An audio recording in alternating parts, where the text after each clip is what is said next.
in 2021. This is going to go through a facelift. What is going to be the talk of the town? We're talking about brand new cars of 2021. Hello everyone, this is Garage 101 on Chennai Live. My name is Vignesh. I'm from trycarpal.com. We are a virtual dealership for new cars, and I'm joined by the great... No, not great, not as great as you. Hi guys, this is Rajiv here. Wish you a very happy new year, and thank you so much for the amazing response of our last video of the worst performing cars of 2020. If you guys haven't watched that, click above and go back to that video. It's very interesting because if all the cars that you wanted to choose from last year, those are all there, plus also we have the best performing cars. I think we had a few surprises also there, right? So yes, you should listen to it or watch it whenever you find time, because that was actually pretty cool. Yeah. But today we have something special, which is for this new year. We have now painstakingly, I would say, got all the cars that we think are the most sought after of 2021. And these cars, some of them you might have heard of, some of them you might have not heard of, but these are the cars that are going to be very interesting. Let's start off with, you want to start off with the hatches first? I think we should start with the top hatches of 2021.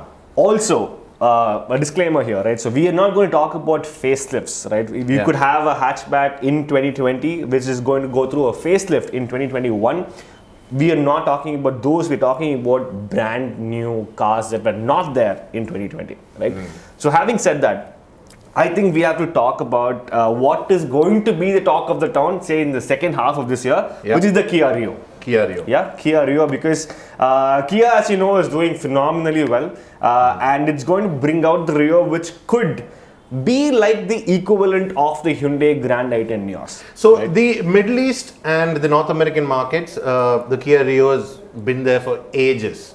Okay, it's been in the form of a sedan, and growing up, I remember, loving the Kia Rio because it is a very dependable car. And Kia normally itself gives a lot of features beforehand, when compared to their competitors. Yeah. But this one's going to be a hatchback. This one's going to be a hatch. And I think it's going to come with a 1.2 liter engine. Yeah, in any hatchback in this category, Rajiv, because of the whole sub 4 meter rule and all that, you're going to have a 1.2 petrol or a 1.5 diesel. We could have we'll of course have the manual transmissions for sure. Could have the turbo also, you never know. We could have the 1 liter turbo with the 7-speed DCT or a 1.5 liter diesel with a 6-speed automatic, but I doubt the automatic 6-speed would come in for the diesel. But yes, just like the Sonnet, you're looking at a 1.2 petrol with a 5-speed manual, 1.5 diesel with a 5-speed manual, and a 1 liter turbo with a 7-speed dual clutch. And if you guys are confused, this is going to be a direct competition with the i20 Nios. I think primarily the Nios. I think it will also price-wise. It's going to be stuck in the middle of the Nios, and the i20 could be. I think it's going to fill the gaps, right? What the Nios doesn't offer could be offered in the Rio. But anything can happen. Yeah, and this is stated tentative date of release from our sources is December of 2021. I know we're talking about the car that comes in December, but this car, it's worth the wait. It's worth the wait, and you never know. Kia might just up their ante and say, you know what, let's bring it in sooner. But you just don't know when that's going to come out. True. But this is going to be between the price ranges of 6 to 10 lakhs. So it's going to be a complete treat if it comes out. And what's the next hatch? Next one, I think, is let's move on to a launch that's happening sooner, right? This is not a regular conventional hatch. This is an electric vehicle. So from a very old, very trusted brand of Maruti. This is the Maruti Wagoner EV. And this has been the Wagoner EV has been going. I mean, you've been having vehicles being tested. Maruti has always considered the business case for a Wagoner electric vehicle. Gone back on it, brought it back. Gone back and brought it back. But I think now with the the advantage the Tata Nexon gets in that price point, the Hyundai Kona and the MG ZS at the higher price points, I think it's time for Maruti to bring out the Wagoner EV. And Wagoner by itself, Rajiv, is a very important product for the Maruti Suzuki stable. Right? Has always been. I mean, it's trustworthy. It's like the Alto, but a lot more spacious. It is always a blue-white boy, right? It was. I think it's positioned in a way where it's not too budget, too economical, and not too premium. So that way it has that adaptability to also be on a electric vehicle option.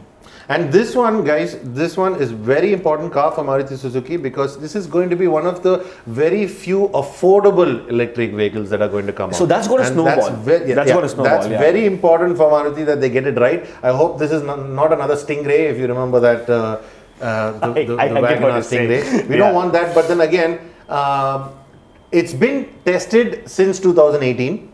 Okay, so for the past 3 years now. I still think I'm in 2020 sometimes, just because getting over what's happened in 2020. But anyways, it's been 3 years they've been testing this car out. They're ready to bring it out in Feb of 2021. And they've done 50 prototypes and they've put all these prototypes to test. And so what's going to come out is going to be a very tested car. Can you tell me something else? I had the doubt, wanted to ask you. Why do you think they selected the Wagoner?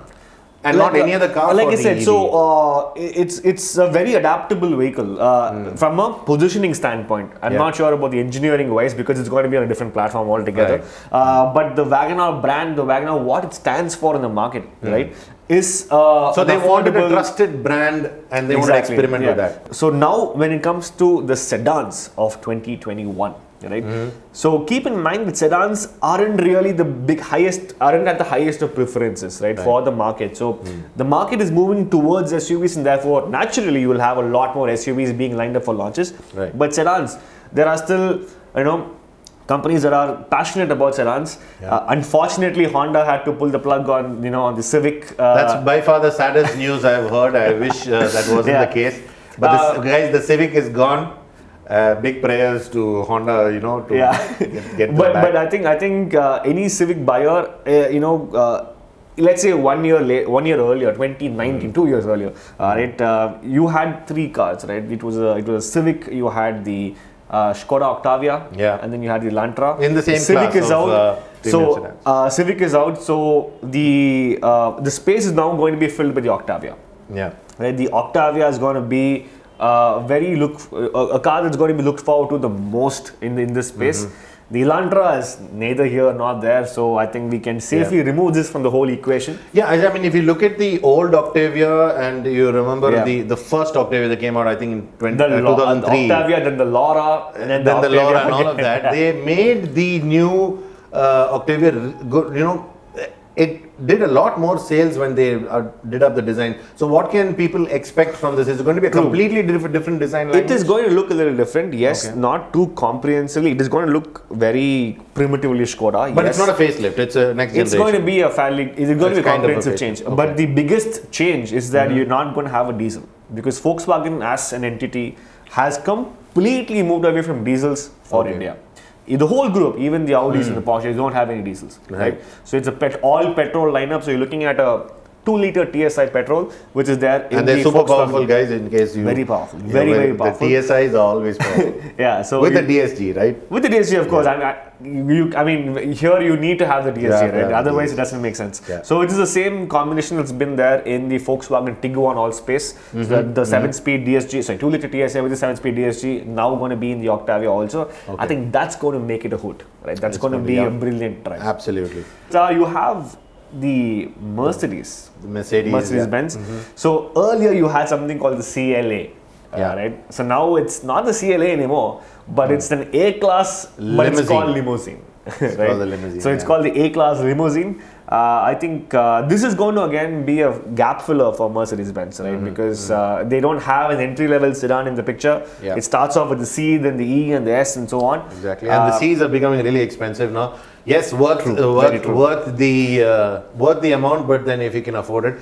But what started happening was the entry level of luxury segment cars are becoming extremely important these days, because any person who's going up to that Octavia mark can move up just a little bit more to get that. So I think it's the aspiration of the brand, right, that pulls you towards that, because anyone, once you have reached that point, they're like, I want to have a premium car in the garage, right? So I think that way the CLA fills up that space pretty well. It's expected. So now, you know, I have the CLA and the Civic, all these posters stuck up on my ceiling. Every time I sleep, I look at this one. Now I've taken off the Civic. Okay, so I don't know how this is going to perform. But the A-Class, when it came out as the hatch, did not do that great. Didn't do that well, yeah. And even the CLA had problems in sense it wasn't like a big value add, but the A-Class limousine could change things up. Could change things, yeah.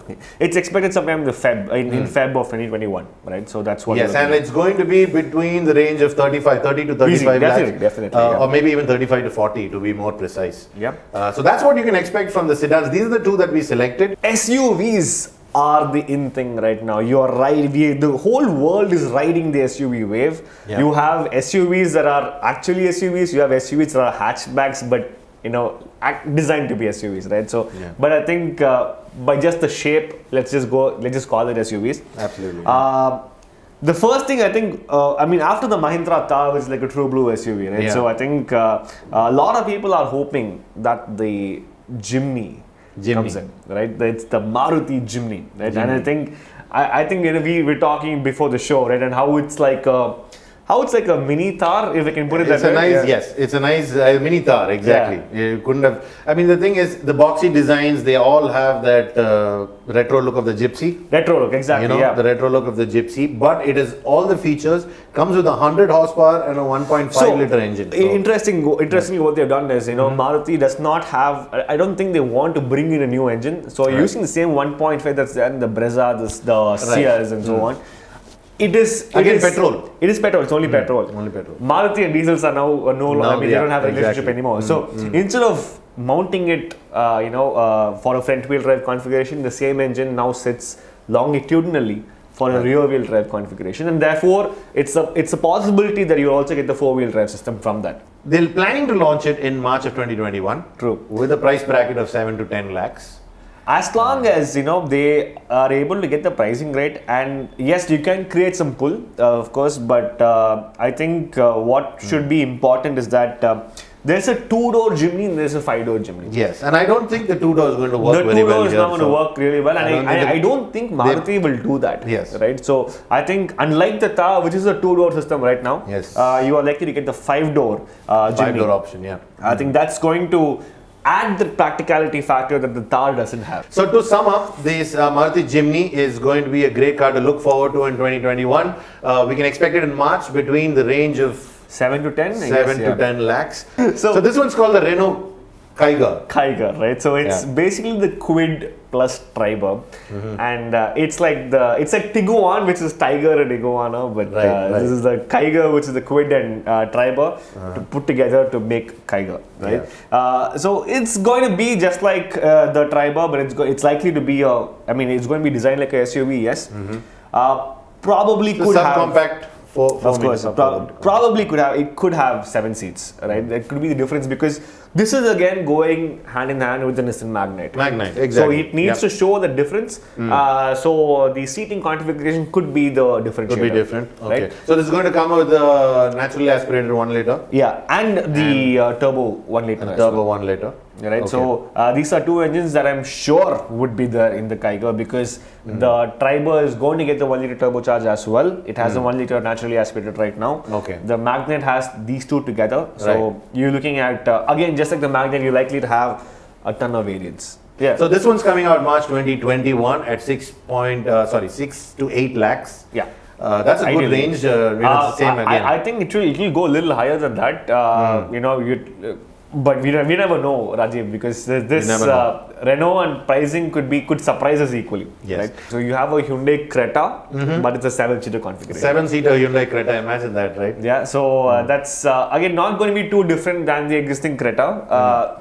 Could have a longer wheelbase, but I'm not too sure. Yeah, I'm pretty sure it has to have, because if you have to accommodate the third row. I hope it's not a cramped 7-seater. It is going to be a cramped 7-seater. You think so? I'm fairly certain it's going to be a cramped 7-seater. Okay. So what's the other 7-seater which is the direct competition to the Creta, you think? The Gravitas. Right. So I think the Tata Gravitas that's coming up. By the way, Tata Gravitas 170 horsepower on their 2-liter diesel engine, okay, with automatic and manual transmission. Just like the Harrier. I wanted to put it out there because I just can't imagine this kind of car having 170 horsepower. It's very powerful. It's very powerful. It's a lot of torque as well. A lot of torque as well, yes. Yeah. Upwards of 250 Newton meters. I'm not quoting that number, but it's upwards of that. So the Gravitas, like you know, as you may know, is like a 7-seater version of the Tata Harrier. Okay. Right. With this Gravitas, the Harrier has a weakness. It doesn't have a petrol engine at all in the lineup. It's only a 2-liter diesel with a manual and an automatic. So with this, they could introduce their first petrol engine for the Harrier and Gravitas. And you can expect a 1.5 liter turbo petrol. Like the Nexon having a 1.2 turbo petrol. This is going to probably use the same block, same engine, but you know, going to have a bigger displacement of 1.5 liter. So we're looking at a 1.5 liter turbocharged petrol. We're not too sure about the power and torque figures yet, but I think this could become a good alternative to the guys, to the buyers looking for the Creta and the Seltos and the likes. You're looking at 170 PS, right? You're there in the premium car territory, right? But it's an affordable brand. When you sit inside and you start driving, and that's when you're able to perceive this power, right? I think it's a phenomenal feeling. You know what? This is one car we will make sure that we drive and show you the moment it's released. Do you think we can do that? Probably we should do a review and we should bring it out. I want to do that. Yeah. Estimated price is going to be between 18 and 23 lakhs for the Tata Gravitas. And what do you think the estimate is going to be around, say, June, July? Yes, I think around June, July you can get the vehicle. So we'll see at that time. Hopefully Tata can work out the supply issues and not make us wait for too long for the cars, right? Yeah, I know. I know that like, you and Tata like really close friends, you know. But what is it going to lead to? The next 7-seater, which is we do have the Compass, which is coming out of the 7-seater. But I'm pretty sure that's not going to be a cramped SUV. Because it better not be. Why do you feel so? I'll tell you why. Because when I looked at the pricing and at 26 to 32 lakhs, it's nowhere close to the same segment as your Gravitas. It is, the Compass itself is not the same segment in the sense. Yeah, exactly. Also, tidbit here, the Gravitas, Harrier and the Compass share their engines. It's a 2-liter diesel. Yeah, but build quality in terms of Jeep, being a Jeep, right? Engineering wise, the Compass is superior to all these things, right? So, we're looking at, I mean, it's a tough sell for the Compass at that price, honestly speaking, for a 7-seater. It's a tough sell. Yeah. Right. But then again, what is it looking to compete with? Because at 32 lakhs, you are looking at Endeavour category, you know? Correct. You look in the Endeavour, you look in the Fortuner. Now these, especially the Fortuner, this is going to go head to head with that. But again, they are not eyeing for that kind of market share anyway. I don't think so, but I think they are filling that gap. I think Jeep has identified that gap over there between the between the urban SUVs and the true SUVs, right? Yes, so they are filling up that gap here. Which is also, this is not like the next one, which is the Volkswagen Tiguan. It is not. It is not like the next one. It is, again, we're going back to the 5-seaters, right? So the Volkswagen Tiguan is going to be a 5-seater. I'm personally looking forward to this car because in the Volkswagen stable, you have the Polo, no Amio anymore. You have the Polo, the Vento, right? And then straight to the T-Roc, which is not there anymore. Right. And then after that, it's the Tiguan Allspace, which is again very, very lot of gaps in the huge process, gap. So a lot of responsibility falls on the Tiguan to ensure Volkswagen grabs more market share, right? And is able to give an alternative to the Hyundai Creta, Kia Seltos buyers, saying, hey, you know what, go for engineering, don't go for features. We don't know what could happen, right? So as long as they get their engine specs right, because their gearboxes and their build quality and their safety is unbeatable. Now Volkswagen, they are going to up their game. I really feel, like you said, this could be one of the really great cars of 2021. The Tiguan. So therefore you'll also have a Skoda equivalent of the Tiguan that could come up. This is going to have a 1-liter turbo. It's a 1-liter turbo which is going to be shared with the Polo and the Vento. But I personally feel it needs a 1.5 turbo.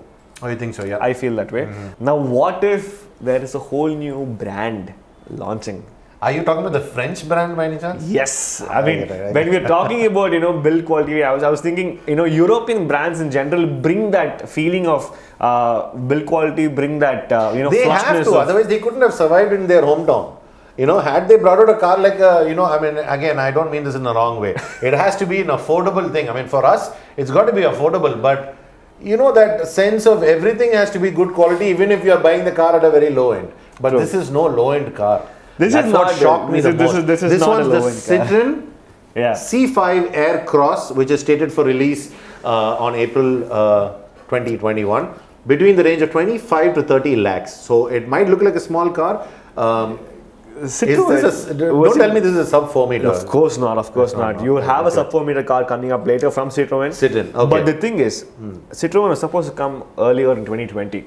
Right. And COVID disrupted their Exactly, plans. and they did a lot of branding, and in fact, I'm sure you guys would have seen that. And a small tidbit here. So Citroen is not going to follow the same conventional dealership setup. So they are making something called a phygital setup, which is like a physical plus digital setup. Right. So personally, from work-wise for me, I'm looking forward to that. Right? Exactly, Because I want to know how right? they are looking at making things work. Right. I think, but Citroen C5 is, even in Europe, even in France, right? It's a car for comfort, right? And a car for quality of materials on the inside. So I'm looking forward to how they're going to optimize it for the Indian market.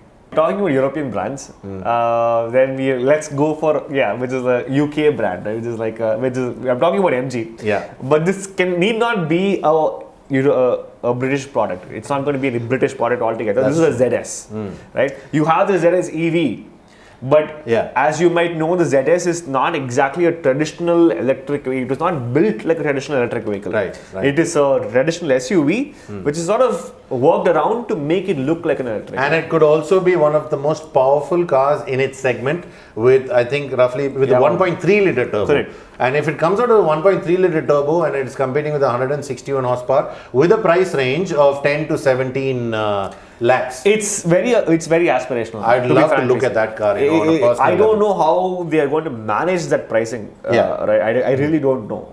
But I think if they do, it's brilliant. Right. And if you think that we have left out any cars for 2021, let us know in the comments below. See, there are facelifts coming, right? For example, you have a Fortuner facelift coming. You even when you're looking at the premium sedans, you're looking at the BMW 3 Series coming up. You have a new A4 coming up. But we have sort of made a curated list of cars that are that are brand new, right? That are not just facelift, that are not just comprehensive updates. This is going to be a whole new car. Yeah, we wanted to bring you something unlike any facelifts. I mean, facelifts are cars you already are aware of. We wanted to give you something, bring you something here. That's what Garage 101 is about, bringing you something that is not in the market or a video that you can find on YouTube. You know what? I think it's time we also ask you guys, right? What? Absolutely. If you have any questions about the cars that are coming up, or if you have any questions about your purchase choices, if anything automotive, to be very honest, we have a team of automotive professionals who are in this from morning till night, I would say, these days. And we want to make sure that we answer those questions. So here's what you need to do. You need to take probably a 30-second video. Yeah, just ask your questions. Ask your questions and let us know. Wherever you are listening to or viewing this. Yes. Or if you can send us a video question yourself, that'll be perfect. That'll be better. We'll feature it in our next episode. So this is Rajiv here from cargreetings.com. Our company focuses on bringing in a lot of happiness to the customers. If you're a dealer, head on to our website. This is Vignesh from trycarpal.com. We are a virtual dealership. And thank you so much. We're Garage 101 from Chennai Live. And until our next episode, Happy New Year and goodbye.